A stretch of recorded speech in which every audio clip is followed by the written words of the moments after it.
Mi esposa decía que viajaba por trabajo.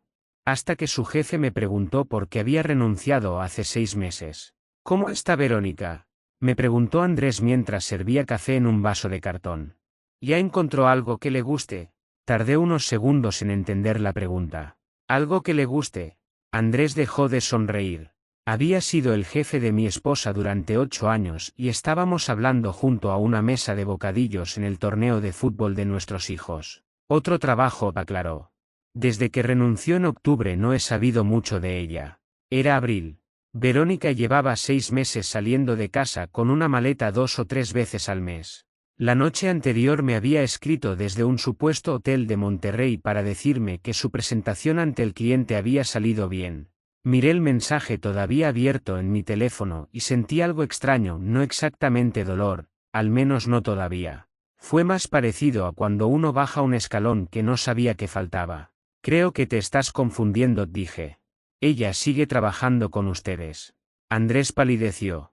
Me llamo Daniel, tengo 40 años y llevaba 12 casado con Verónica. Tenemos 2 hijos, Nicolás, de 10, y Julia, de 7. Hasta ese sábado yo habría descrito nuestro matrimonio como cansado, pero estable. No perfecto. No especialmente romántico. Éramos 2 adultos con empleos, tareas, colegiaturas y una conversación permanente sobre quién compraría leche. Verónica trabajaba como coordinadora comercial para una empresa de equipos médicos. Su puesto incluía viajes. Cuando la conocí, ya pasaba varias noches al mes fuera, así que una maleta junto a la puerta nunca me pareció una amenaza. Era parte del paisaje de nuestra vida. Andrés miró alrededor antes de hablar. Daniel, no quiero meterme donde no me corresponde. Verónica presentó su renuncia el 17 de octubre. Dijo que tenía una oportunidad en consultoría y que necesitaba flexibilidad. Le hicimos una despedida pequeña. Yo mismo firmé su liquidación. Sentí que mi primera reacción debía ser defenderla. Tal vez regresó como externa. No, no trabaja con nosotros de ninguna forma. Sacó el teléfono, buscó algo y luego se detuvo. No debería mostrarte documentos laborales. Pero puedo enseñarte una fotografía de la despedida porque está en el grupo del equipo. En la imagen aparecía Verónica sosteniendo un pastel. Detrás había globos plateados y una cartulina que decía, éxitos en tu nueva etapa. La fecha era 17 de octubre. Yo recordaba ese día. Había llegado a casa a las 9 de la noche con una botella de vino y dijo que el equipo había celebrado el cierre de un contrato.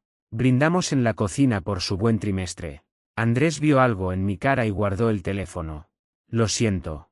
Pensé que lo sabías. Yo también. En ese momento Nicolás corrió hacia mí para preguntar si había visto su gol. Le respondí que sí, aunque no lo había visto. Lo felicité, le acomodé el cabello y fingí escuchar mientras me explicaba la jugada. Andrés tuvo la delicadeza de alejarse. Verónica había dicho que regresaría el domingo por la tarde. No la llamé de inmediato.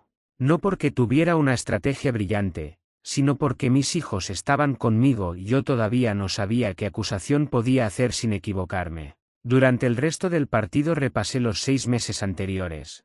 Las señales no habían empezado con algo espectacular. Empezaron con el dinero. Verónica y yo depositábamos nuestros ingresos en una cuenta común y conservábamos cuentas personales para gastos pequeños. En noviembre noté que su depósito era menor. Me explicó que la empresa había modificado el esquema de comisiones y que parte del bono llegaría al cierre del trimestre. Es temporal, dijo, abriendo el refrigerador. En enero se regulariza. La explicación sonaba técnica, aburrida y por eso mismo, verdadera. Yo superviso sistemas en una empresa de logística. Mis ingresos son estables, pero no alcanzan para ignorar una reducción durante varios meses. Ajustamos el presupuesto. Cancelamos una salida familiar y pospusimos la reparación del baño. En enero no llegó el bono. Verónica dijo que un cliente grande no había firmado a tiempo. En febrero habló de una retención fiscal. En marzo me pidió paciencia porque Recursos Humanos estaba corrigiendo un error. Cada explicación llegaba completa, con nombres de departamentos, porcentajes y fechas. Nunca parecía improvisar. Yo preguntaba una vez y luego me sentía mezquino por insistir. Ahora sabía por qué sus respuestas sonaban ensayadas, probablemente lo estaban. También pensé en la maleta azul que permanecía casi siempre junto al armario. Antes de octubre, Verónica regresaba de un viaje, vaciaba todo sobre la cama y se quejaba de la ropa arrugada. Después comenzó a dejar dentro un neceser, zapatos y 2 blusas. Así no pierdo tiempo cada semana, me dijo. Parecía eficiencia. Incluso le compré frascos pequeños para sus productos de baño. Sus viajes aumentaron. Antes eran 1 o 2 al mes y casi siempre de una noche. Luego empezaron a durar 3 días. Guadalajara, Puebla, Querétaro, Monterrey. A veces salía el jueves y regresaba el domingo porque, según ella, los vuelos del sábado eran demasiado caros. Seguía siendo una madre presente cuando estaba en casa. Revisaba las tareas de Julia por videollamada. Enviaba mensajes al grupo de padres. Compró por internet el disfraz de Nicolás para una presentación. No desapareció de la familia. Aprendió a dirigirla desde lejos. Eso fue lo que hizo que mis sospechas tardaran tanto. Yo asociaba una doble vida con ausencias evidentes. Verónica mandaba odios recordándome que Julia debía llevar cartulina mientras, según descubrí después, estaba sentada en el restaurante de un hotel con otro hombre. Hubo pagos extraños. Nuestra tarjeta adicional registró una cena en San Miguel de Allende un martes en que ella decía estar en Querétaro. Me explicó que el banco ubicaba algunos comercios según la oficina fiscal. Mira el nombre, dijo. Es una cadena. Puede aparecer registrada en otra ciudad. No era imposible. Yo había visto errores similares. Otra vez apareció una compra de 2 copas y un postre en un bar de hotel. Verónica dijo que había invitado a una compañera después de una reunión difícil. Cuando pregunté cuál compañera, respondió Mariana. 2 semanas más tarde mencioné casualmente el viaje frente a Mariana durante una barbacoa del equipo. Ella dijo que no había ido. Verónica no se alteró. Fue la otra Mariana, la de implementación. Siempre había otra explicación. Las fotografías también encajaban casi por completo. Me enviaba una mesa con computadora, una vista desde una habitación o una taza junto a una libreta. Nunca pensé en comprobarlas hasta que Julia señaló algo. Mamá tiene la misma nube 2 veces, dijo una tarde. Verónica había enviado al grupo familiar una foto del cielo desde la ventana de un avión. Julia recordó que era idéntica a una imagen de semanas anteriores porque había dibujado la forma de una nube que parecía un conejo. Me reí y dije que todos los cielos se parecían. Más tarde comparé las fotos. Eran la misma, con un recorte diferente. La fecha original en mi galería correspondía a un viaje de agosto. Cuando le pregunté, Verónica respondió que había mandado una fotografía antigua porque durante el vuelo nuevo no tenía ventana. Era solo para que los niños se emocionaran, dijo. No sabía que ahora debía certificar cada imagen. Me hizo sentir ridículo. Pedí disculpas. El sábado del torneo, después de hablar con Andrés, llevé a los niños a comer. Sonreí, repartí servilletas y escuché una historia interminable sobre un videojuego. Por dentro, intentaba construir una versión inocente. Quizá Verónica trabajaba como consultora y no quería decirme que había renunciado hasta estabilizarse. Quizá sentía vergüenza. Quizá los viajes eran entrevistas, capacitaciones o clientes propios. Mentir durante 6 meses seguía siendo grave, pero no necesariamente significaba una aventura. Cuando llegamos a casa, revisé únicamente lo que legalmente podía revisar: nuestras cuentas conjuntas, los estados de las tarjetas a mi nombre y los mensajes que ella me había enviado. No intenté adivinar contraseñas. No instalé programas. No abrí su correo privado. Descargué 6 meses de movimientos y los ordené en una hoja de cálculo. La pérdida de ingresos era peor de lo que había visto. Verónica no depositaba un salario reducido, transfería cantidades desde su cuenta personal para imitar pagos quincenales. Las cifras variaban, pero llegaban los mismos días en que antes cobraba. Había construido una nómina falsa con nuestro propio dinero. Luego encontré retiros de la cuenta de ahorros. No eran enormes. 800 aquí, 1200 allá, 500 otra semana. Estaban mezclados con pagos reales, la colegiatura, el seguro del automóvil, una reparación. Durante 6 meses sumaban casi $22.000. Parte se había transferido a su cuenta y parte se había gastado directamente. Vi hoteles de 4 estrellas, restaurantes, ropa, servicios de automóvil y una joyería. Algunos cargos estaban en ciudades donde supuestamente trabajaba. Otros aparecían en nuestro propio estado durante días en que decía estar lejos. La reserva que pensábamos usar para emergencias y para cambiar el automóvil familiar había disminuido a menos de la mitad. Tuve que alejarme de la computadora porque me temblaban las manos. No sabía todavía con quién estaba, pero ya sabía algo más difícil de discutir. Verónica había financiado su mentira con el dinero de ambos. El domingo por la mañana me escribió: el cliente adelantó el cierre. Tal vez llegue después de las 8, puedes comprar yogur para Julia. Debajo envió una fotografía de una sala de juntas vacía. Guardé la imagen y revisé sus datos visibles. Había sido tomada 3 meses antes. No necesité una herramienta especial, la fecha aparecía en la información del archivo que ella misma había enviado sin comprimir. Respondí: sí, compro el yogur. Me sentí cómplice de una obra de teatro. El lunes llamé a Andrés desde mi oficina. Le pedí que no hablara con nadie y le pregunté solo lo necesario. Confirmó que Verónica había renunciado voluntariamente, que recibió una liquidación y que dijo tener una propuesta de una consultora. No conocía el nombre. También recordó que durante los últimos meses en la empresa ella viajaba menos, no más. ¿Había alguien con quien trabajara especialmente cerca? Pregunté, odiándome por formular la pregunta. Andrés guardó silencio. Se llevaba bien con todo el equipo. Daniel, no quiero especular. Tenía razón. Le agradecí.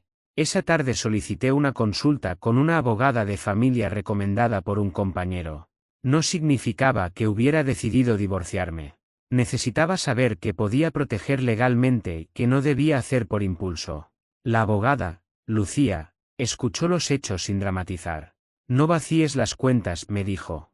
Puedes cambiar la configuración para que los retiros grandes requieran autorización conjunta, guardar copias de los estados y abrir una cuenta individual para recibir tu salario. Sigue pagando los gastos familiares. Documenta, no castigues. También me explicó que los fondos gastados en una relación podían discutirse durante la división patrimonial, pero recuperarlos no era automático. Había que demostrar mantos y finalidad. Algunas cenas serían imposibles de atribuir, otras reservas sí podrían relacionarse. Seguí su consejo. Cambié el depósito de mi salario a una cuenta personal, dejé dinero suficiente para los gastos del mes y solicité al banco una alerta para movimientos importantes. Guardé copias en una carpeta. No cancelé la tarjeta de Verónica todavía porque también compraba alimentos y cosas de los niños. Quería confrontarla esa noche. Pero antes ocurrió otro detalle. El martes, Paula, una amiga de Verónica, me llamó. No éramos cercanos. Dijo que necesitaba hablar en persona y nos encontramos en una cafetería pública. Paula parecía enferma de culpa. Vero me contó que ustedes estaban separados, dijo. Que seguían viviendo juntos por los niños y que tú controlabas el dinero. Hace meses me pidió que, si preguntabas, dijera que algunos viajes eran reuniones de amigas. Sentí vergüenza, como si yo hubiera hecho algo sucio. ¿Lo hiciste? Una vez, cuando fueron a San Miguel. Me dijo que necesitaba espacio porque tú revisabas todo. Después vi fotos y entendí que estaba con alguien. Le dije que no volvería a cubrirla. Paula no tenía fotografías íntimas ni una confesión escrita. Tenía mensajes en los que Verónica decía: Daniel cree que voy con ustedes. Solo confirma si pregunta. También tenía otro, enviado después de la discusión: no entiendes lo asfixiante que es vivir con alguien que quiere saber cada peso. El mensaje era de diciembre, antes de que yo cuestionara seriamente un solo gasto. ¿Quién es él? Pregunté. Se llama Esteban. Creo que está casado. Ella dijo que estaba por separarse. Paula me mostró una fotografía de una cena grupal. Esteban estaba junto a Verónica, sin tocarla. No probaba nada por sí sola. Reconocí el rostro, era Prupde de la empresa donde ella trabajaba. Paula se negó a enviarme rumores de otras personas, pero accedió a reenviarme sus propios mensajes. Fue suficiente para entender que Verónica había preparado 2 historias. Para Esteban y sus amistades, nosotros estábamos separados. Para mí, ella seguía empleada y viajaba por trabajo. No contacté a Esteban. No sabía qué le había contado ni quería convertir una sospecha en una pelea. Revisé de nuevo los recibos comunes. Una reserva de hotel para 2 personas llevaba el nombre de Verónica como titular y el correo de confirmación había llegado a una dirección compartida que usábamos para viajes familiares. Ella lo había archivado, no eliminado. La estancia coincidía con el fin de semana de San Miguel. Otro recibo mostraba 2 desayunos incluidos y estacionamiento para un segundo vehículo. Un cargo de joyería correspondía a un reloj de hombre que nunca vi en casa. El miércoles reuní todo en una carpeta y esperé a que los niños durmieran. Necesitamos hablar, dije. Verónica estaba sentada en el sofá revisando su teléfono. Sonrió sin levantar la mirada. Si es por el viaje de la próxima semana, ya cambiaron la fecha. Hablé con Andrés. Sus dedos se detuvieron. Solo un segundo. ¿Con cuál Andrés? Tu antiguo jefe. Levantó la vista. ¿Por qué hablaste con él? Me preguntó cómo te iba desde que renunciaste hace 6 meses. Verónica dejó el teléfono boca abajo. No renuncié exactamente. Pasé a trabajar por proyecto. Él confirmó que no trabajas con la empresa de ninguna forma. Andrés no conoce todos mis contratos. Saqué la fotografía de su despedida y la puse sobre la mesa. Luego los estados de cuenta. Entonces explícame por qué transfieres dinero desde tu cuenta para simular tu salario. Explícame los retiros de los ahorros y los hoteles. Su primera reacción no fue llorar. Fue enfadarse. ¿Revisaste mis cuentas? Revisé las cuentas conjuntas y las tarjetas a mi nombre. Eso es exactamente de lo que hablo cuando digo que me controlas. La frase confirmó algo que Paula me había dicho y que Verónica no sabía que yo conocía. ¿A quién se lo dices? ¿Qué? ¿A quién le cuentas que soy controlador? ¿A Paula? ¿A Esteban? El color desapareció de su cara. Negó conocer a un Esteban de esa manera. Dijo que era Prudde, que habían coincidido en reuniones y que yo estaba construyendo una historia por celos. Le mostré la reserva para 2 personas. Viajé con un grupo, dijo. Reservamos varias habitaciones. Esta fue pagada con nuestra tarjeta. 2 huéspedes. Paula dijo que no estaba allí. Paula está enojada conmigo y quiere causar problemas. También inventó el mensaje donde le pides que mienta. Entonces cambió la versión. Dijo que había renunciado porque estaba agotada y quería iniciar una consultoría. Ocultó la decisión porque yo no apoyaba sus riesgos profesionales. Los viajes, según ella, eran reuniones con posibles clientes. Esteban la asesoraba. ¿Dormían juntos durante la asesoría? No seas vulgar. Necesito una respuesta. Guardó silencio. Empezó a llorar y admitió que había ocurrido un par de veces. Dijo que la relación comenzó después de su renuncia, cuando se sentía perdida, que Esteban la hacía sentirse capaz, que no había planeado enamorarse. ¿Cuánto tiempo? 2 meses. Tengo gastos de noviembre. Nos conocíamos, pero no pasaba nada. El reloj se compró en noviembre. Fue un regalo de agradecimiento. Cada prueba movía la fecha un poco más atrás. Finalmente admitió que la relación emocional había empezado durante su último verano en la empresa y que se volvió física poco después de renunciar. No había dejado el trabajo por Esteban, insistió, aunque esperaba construir una consultoría con contactos que él le proporcionaría. Él sabe que seguimos casados. Sabe que estamos distanciados. No estamos distanciados. La semana pasada reservaste nuestras vacaciones de julio. Convivir no significa estar bien, Daniel. Entonces llegó la parte que, incluso sabiendo que llegaría, me sorprendió. Verónica dijo que yo también era responsable. Según ella, yo había convertido el matrimonio en una agenda. Hablábamos de pagos y de los niños, pero no de sus sueños. Cuando comentó que quería independizarse, yo le pregunté por el seguro médico y un plan de ingresos. Lo interpretó como falta de fe. Dijo que después de 12 años se sentía invisible.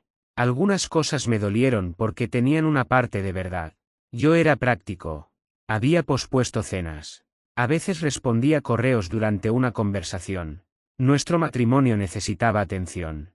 Pero una necesidad real no convertía 6 meses de engaño en una solución. Podías pedirme terapia, dije.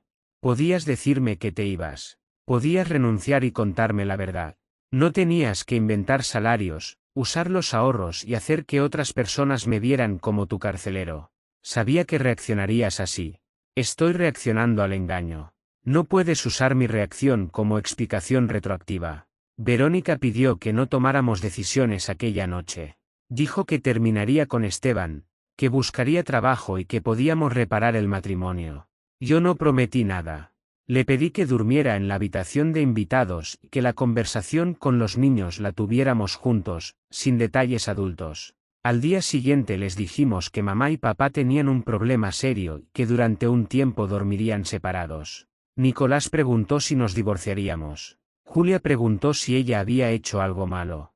Los adultos cometemos errores, dijo Verónica, llorando, pero ustedes no causaron ninguno de ellos. Yo añadí que ambos seguiríamos siendo sus padres, que no tendrían que elegir un bando. No les contamos sobre la infidelidad. Tampoco les pedí que vigilaran a su madre ni que informaran dónde estaba. Cuando Nicolás intentó preguntarme en privado quién tenía la culpa, le dije que era una conversación de adultos y que su trabajo era ser hijo, no juez. Durante las 2 semanas siguientes, Verónica quiso demostrar que había terminado la relación. Me enseñó un mensaje breve enviado a Esteban. Él respondió con furia y luego con súplicas. Yo no revisé su teléfono, ella decidió mostrarlo. Pero la relación se derrumbó por razones más grandes que mi confrontación. Esteban no estaba prácticamente separado. Su esposa, Marcela, creía que su matrimonio atravesaba problemas, pero seguían viviendo juntos y planeando una renovación de votos por su aniversario. Verónica tampoco le había dicho que yo desconocía la supuesta separación. Le aseguraba que yo ya salía con alguien y que el divorcio estaba detenido por cuestiones financieras. No fui yo quien contactó a Marcela. Esteban, al sentirse rechazado, exigió a Verónica que cumpliera la promesa de mudarse con él. Ella respondió que necesitaba tiempo. Él apareció una tarde en nuestra calle. Verónica salió a hablar con él y un vecino los vio discutiendo. Esteban llamó después desde otro número, yo contesté. Dile que no puede usarme y luego regresar a su matrimonio, dijo. ¿Qué crees que me dijo sobre su matrimonio? Hubo un silencio largo. Comparar versiones tomó menos de 5 minutos. Él pensaba que llevábamos casi un año separados. Yo descubrí que Verónica le había prometido que comprarían un departamento usando dinero de su parte de la casa. Esteban confesó que el reloj era un regalo y que varios fines de semana no eran viajes de trabajo, sino escapadas. No sentí solidaridad con él. Era un hombre casado que había mentido a su esposa, pero también había sido engañado sobre algunos hechos. El principal vínculo entre todos era que Verónica había creado una versión distinta de la realidad para cada persona. Esteban informó a Marcela esa noche, quizá porque entendió que yo podía hacerlo porque su mentira ya era insostenible. Marcela me escribió días después. Hablamos una sola vez. Intercambiamos únicamente fechas y recibos relevantes para nuestros procesos legales. No nos convertimos en amigos ni planeamos venganza. Ambos teníamos hijos que proteger. Dentro del círculo social, los rumores se movieron más rápido que los hechos. Algunas amigas de Verónica habían escuchado que yo limitaba su dinero y le impedía trabajar. Una persona comentó que ella se había refugiado en alguien que sí la valoraba. Otra dijo que yo llevaba meses preparando el divorcio. No publiqué la historia. Tampoco envié los estados de cuenta a todo el mundo. Pero cuando una pareja amiga canceló una visita porque no quería participar en maltrato emocional, respondí en privado con 3 elementos: la fecha de renuncia, el mensaje en el que Paula debía mentir y un resumen de los retiros conjuntos. Sin insultos. Sin fotografías íntimas. No les pido que elijan, escribí. Solo que no repitan como hecho una versión creada para ocultarme una relación. El rumor perdió fuerza cuando Paula confirmó públicamente que había sido utilizada como coartada. Otras 2 amigas admitieron que Verónica les había contado fechas diferentes sobre nuestra separación. Su imagen de mujer valiente que escapaba de un esposo controlador comenzó a romperse, no porque yo lanzara una campaña, sino porque sus historias no coincidían entre sí. Verónica empezó terapia individual. Yo también. Mi terapeuta me ayudó a entender que saber cada detalle no iba a devolverme seguridad. Durante semanas sentí el impulso de reconstruir cada cena y cada habitación. Quería encontrar el minuto exacto en que nuestro matrimonio había dejado de ser lo que yo creía.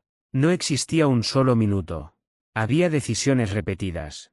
Aceptamos una mediación inicial para organizar la convivencia, los gastos y el cuidado de los niños mientras decidíamos si intentar una reconciliación. La mediadora estableció horarios, reglas de comunicación y una cuenta limitada para gastos familiares. Verónica comenzó a buscar empleo de verdad.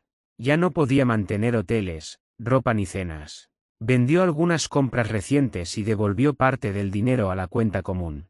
No recuperamos los $22.000. Entre devoluciones y ventas regresaron poco más de 6.000.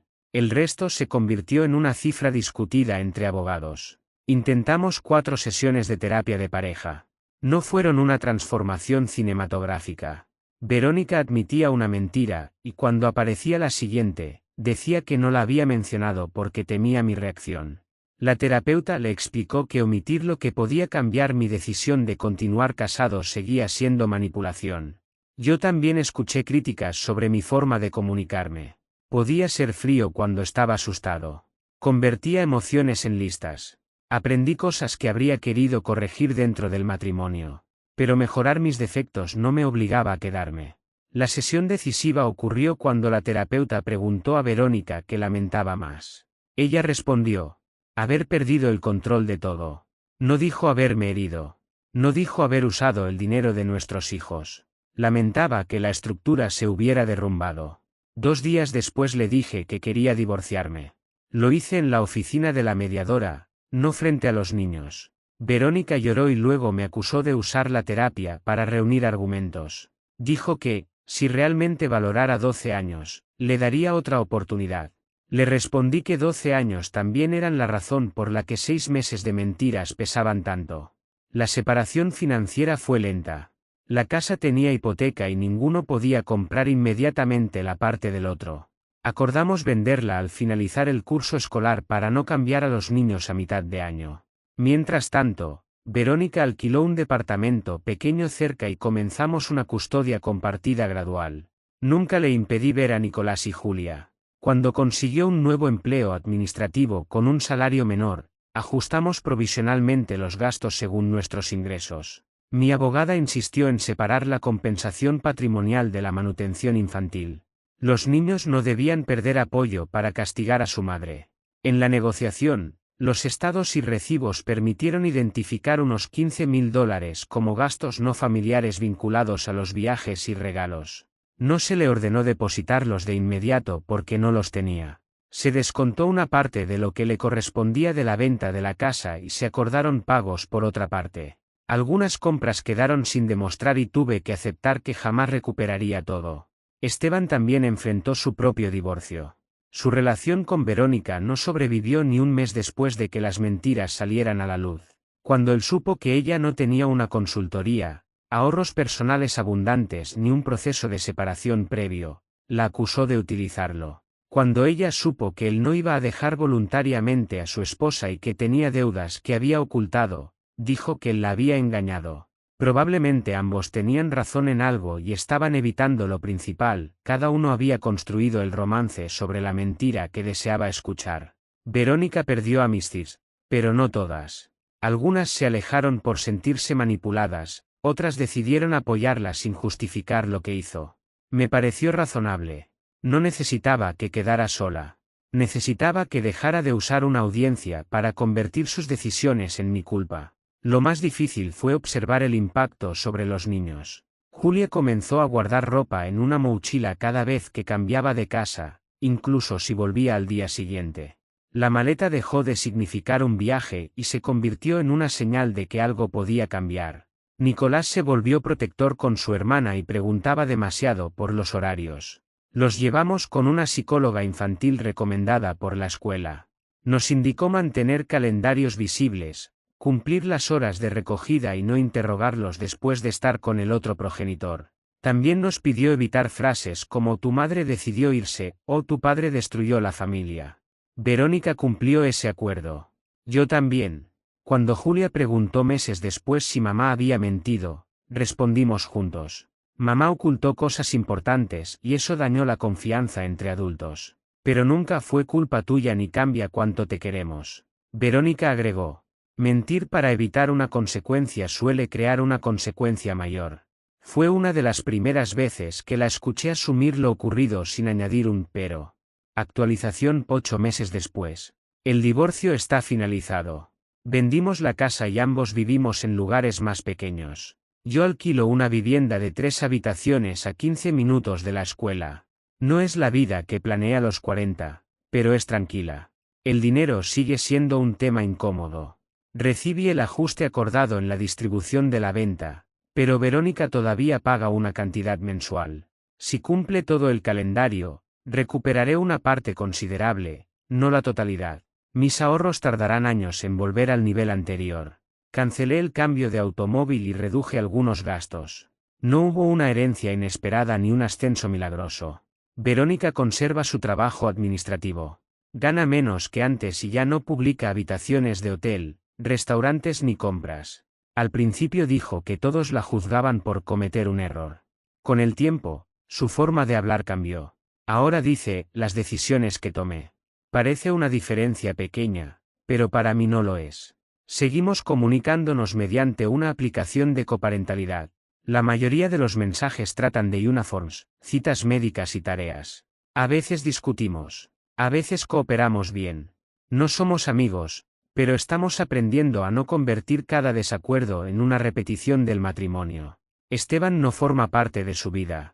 Marcela y yo no volvimos a hablar después de intercambiar la información necesaria. Sé por conocidos que él también atraviesa consecuencias económicas y que su esposa decidió separarse. No me alegra.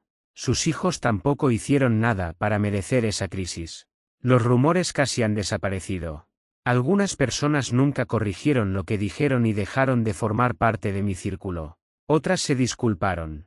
Paula sigue siendo amiga de Verónica, aunque con límites, y una vez me escribió para decir que lamentaba no haber hablado antes. Le respondí que la responsabilidad era de las personas que mintieron a sus parejas, no de ella por tardar en entender una situación confusa. Yo continúo en terapia individual. No estoy saliendo con nadie. Durante un tiempo interpretaba cualquier retraso en un mensaje como una señal de engaño. No quiero llevar esa vigilancia a una relación futura. Primero necesito aprender que confiar no significa ignorar datos, pero tampoco vivir interrogando. Nicolás volvió a concentrarse en el fútbol.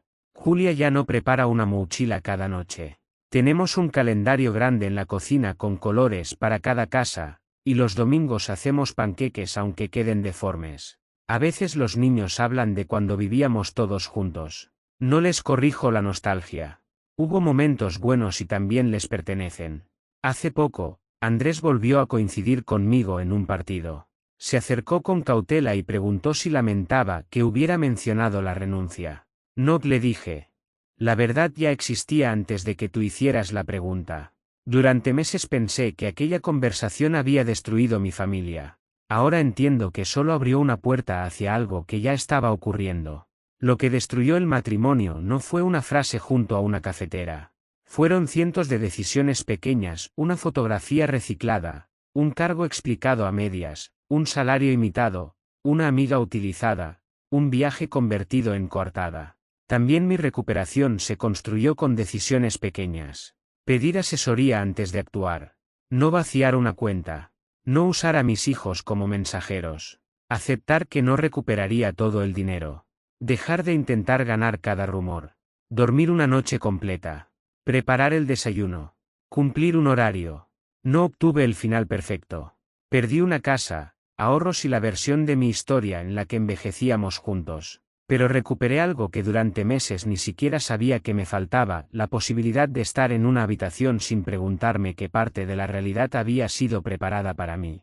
La paz no llegó cuando Verónica sufrió consecuencias. Llegó cuando dejé de necesitar que su caída demostrara mi valor. Hoy mis hijos pueden querer a su madre sin traicionarme a mí, y pueden quererme sin castigarla a ella. Cuando están conmigo, la casa no es lujosa y todavía hay cajas sin abrir en el garaje. Sin embargo, saben quién los recogerá, dónde dormirán y que ninguna pregunta suya será utilizada en una pelea. Eso es lo que quiero conservar. Porque después de vivir medio año dentro de una mentira cuidadosamente organizada, entendí que la paz no consiste en conocer todos los secretos de otra persona. Consiste en construir una vida donde ya no tengas que abandonarte a ti mismo para sostenerlos.